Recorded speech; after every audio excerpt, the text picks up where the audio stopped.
السلام علیکم ورحمۃ اللہ وبرکاتہ۔ کیا حال ہے پیارے ساتھیوں؟ امید کرتی ہوں خیر و عافیت سے ہوں گے۔ اللہ سبحانہ و تعالیٰ آپ کو ہمیشہ اچھے حالوں میں رکھے، ہنستا مسکراتا رکھے، آمین۔ آج ہم آپ کے لیے لائے ہیں 30ویں سپارے سے ایک کہانی۔ 30واں سپارہ ہے قرآن مجید کا آخری سپارہ، اور اس میں جو زیادہ تر صورتیں نازل ہوئی تھی وہ ہوئی تھی مکہ میں، یعنی کہ نبی صلی اللہ علیہ وسلم کے ہجرت کرنے سے پہلے۔ سنتے ہیں کہانی 30ویں سپارے کی تیسری سورت کی، یعنی کہ سورت عبسہ۔ ایک دفعہ نبی صلی اللہ علیہ وسلم کے پاس قریش کے چند سردار بیٹھے ہوئے تھے، اور آپ انہیں اسلام کی دعوت دے رہے تھے۔ انہیں اسلام کے بارے میں بتا رہے تھے کہ اسلام قبول کرنا کیوں ضروری ہے، اور وہ ہمیں کیا بتاتا ہے۔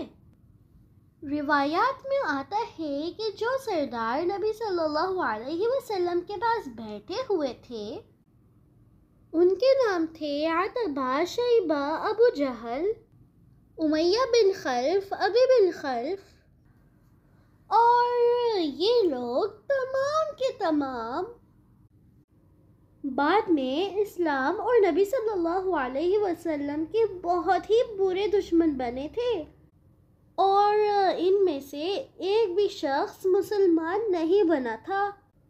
اور اس سے یہ معلوم ہوتا ہے کہ یہ سورت اس زمانے میں نازل ہوئی تھی جب قریشی سردار اسلام کی دشمنی میں اس حد تک نہیں پہنچے تھے، اور ابھی وہ سن رہے تھے، جاننے کی کوشش کر رہے تھے کہ یہ محمد آخر ہمیں کیا بتاتے ہیں۔ اب نبی صلی اللہ علیہ وسلم جب ان سے بات کر رہے تھے تو اسی دوران ایک صحابی جن کا نام سیدنا عبداللہ ام مکتوم تھا، نبی صلی اللہ علیہ وسلم کے پاس تشریف لائے۔ عبداللہ ابن مکتوم نابینا تھے، یعنی کہ ان کی آنکھوں میں روشنی نہیں تھی، وہ دیکھ نہیں سکتے تھے، یعنی کہ ان کے کزن تھے، اور وہ ان لوگوں میں سے تھے جو بالکل شروع میں اسلام لے آئے تھے۔ وہ عموماً جو لوگ اسلام لائے تھے وہ نبی صلی اللہ علیہ وسلم کے پاس آتے تھے، اور جو بھی ان کے کوئی مسائل ہوتے تھے، سوالات ہوتے تھے، وہ ان سے پوچھ لیتے تھے۔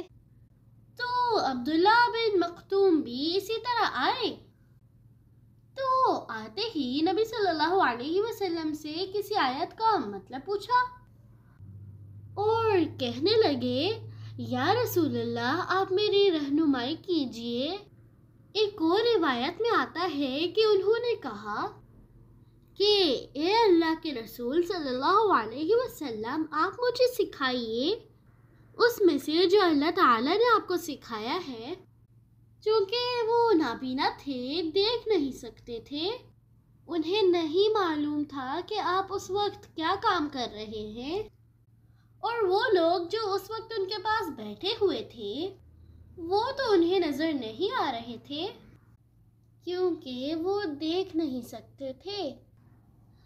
نبی صلی اللہ علیہ وسلم کو کچھ ناگوار محسوس ہوا، کچھ وہ تنگ ہوئے، اور اس ناگواری کے اثرات آپ کے چہرے مبارک پر بھی نمودار ہوئے۔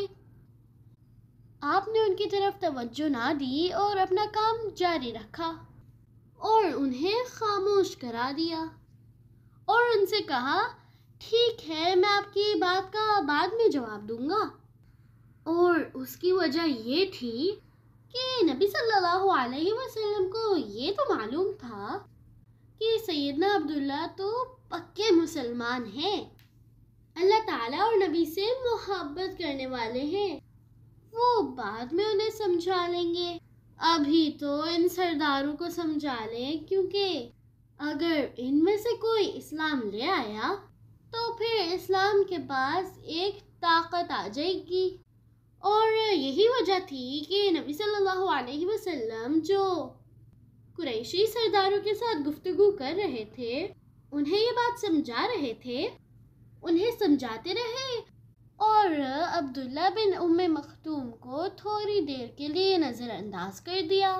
اور پھر اس کے بعد جب یہ ہوا تو اللہ تعالیٰ کو یہ بات اچھی نہیں لگی۔ سیدہ عائشہ صدیقہ رضی اللہ تعالیٰ عنہا فرماتی ہیں کہ اس سورت کی شروع کی آیات عبداللہ بن ام مکتوم کے بارے میں نازل ہوئیں۔ وہ نبی صلی اللہ علیہ وسلم کے پاس آئے اور کہتے رہے، یا رسول اللہ، مجھے دین کا راستہ بتائیے۔ اس وقت نبی صلی اللہ علیہ وسلم کے پاس مشرکوں میں سے کوئی بڑا آدمی بیٹھا تھا، اور آپ نے عبداللہ سے تھوڑا سا اعراض کیا، یعنی کہ ان کی طرف سے اپنا منہ پھیرا اور دوسری طرف متوجہ ہو گئے جو کہ قریشی سردار تھے۔ عبداللہ رضی اللہ تعالیٰ عنہ کہتے تھے کہ کیا میری بات میں کوئی برائی ہے؟ اور آپ کہتے تھے کہ نہیں، کوئی برائی نہیں ہے۔ لیکن عبداللہ کو نظر نہیں آ رہا تھا کہ ان کے پاس اور سردار بیٹھے ہیں۔ پھر اس کے بعد اللہ تعالیٰ نے یہ سورت نازل فرمائی، اور اس میں انہوں نے کہا کہ ایسے اچھی بات نہیں ہے، کیونکہ دعوت کی توجہ کے لیے سب سے پہلے وہ مستحق ہوتا ہے جس کے پاس کوئی سوال ہو۔ اگر کوئی سوال لے کے کسی کے پاس آئے تو سب سے پہلے اسے جواب دینا چاہیے، چاہے وہ امیر ہو یا غریب ہو۔ اور ان آیات کے بعد نبی صلی اللہ علیہ وسلم سیدنا عبداللہ بن ام مکتوم کے ساتھ بہت ہی ادب، احترام، تعظیم و تکریم سے پیش آتے تھے، اور جب بھی وہ آتے تھے تو نبی صلی اللہ علیہ وسلم فرماتے تھے، مرحبا بمن عتبنی فیہ ربی، خوش آمدید اس شخص کو جس کے بارے میں اللہ نے مجھ پر عطا فرمایا، یعنی کہ تھوڑا سا سرزنش کی کہ آپ نے غلط کام کیا ہے۔ عبداللہ کو نبی صلی اللہ علیہ وسلم نے کئی بار مدینہ میں اپنا نائب بھی بنایا اور حاکم بھی بنایا، یعنی کہ جب نبی صلی اللہ علیہ وسلم جہاد کے لیے مدینہ سے باہر جایا کرتے تھے تو اپنے پیچھے وہ حاکم بناتے تھے عبداللہ بن ام مکتوم کو۔